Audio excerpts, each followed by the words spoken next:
Hi friends, Satcharitra 21వ అధ్యాయంలో ఒక అద్భుతమైన విషయం రాయబడి ఉందండి. అది మీతో షేర్ చేసుకోవాలనుకుంటున్నాను. మనల్ని ఎవరు సంప్రదించకపోయినా మనం ఒక్కోసారి అనవసరమైన విషయాల్లో పార్టిసిపేట్ చేస్తుంటాం.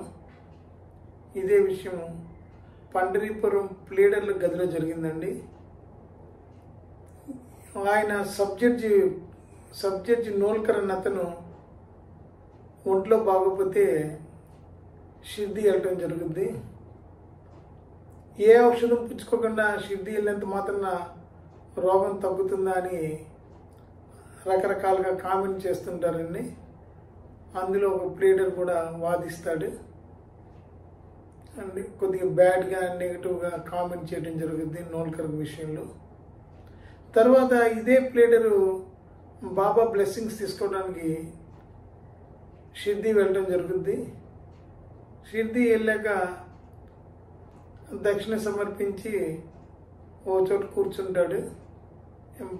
బాబా అతని వైపు తిరిగి కొందరు భక్తులు పైకి దక్షిణ సమర్పిస్తారు, చాటుగా నిందిస్తారు అని చెప్పడం జరుగుతుంది. అక్కడ ఉన్న వాళ్ళకి అర్థం కాదు, కానీ ఆ పండరీపురం ప్లీడర్కి మాత్రం అర్థమవుతుంది. ఎక్కడో పండరీపురం ప్లీడర్ల విశ్రాంతి గదిలో జరిగిన డిస్కషన్ బాబాకి ఎలా తెలిసిందని ఆశ్చర్యపోతాడు.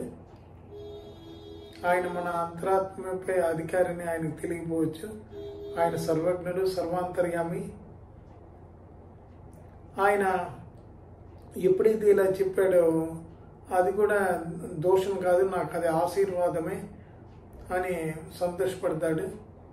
ఇందువలంగా మనం తెలుసుకోవాల్సింది ఏమిటంటే అండి, మనకు సంబంధం లేని విషయాల్లో ఎవరు మనల్ని అడగకపోతే సాధ్యమైనంత వరకు వాటికి దూరంగా ఉండటం మంచిదని ఈ కథ ద్వారా మనం తెలుసుకోవచ్చండి. మరో అంశంతో కలుసుకున్నాం తెలియజేసుకుంటూ అందరికీ నమస్కారాలతో సెలవు తీసుకుంటున్నాను. స్వస్తి.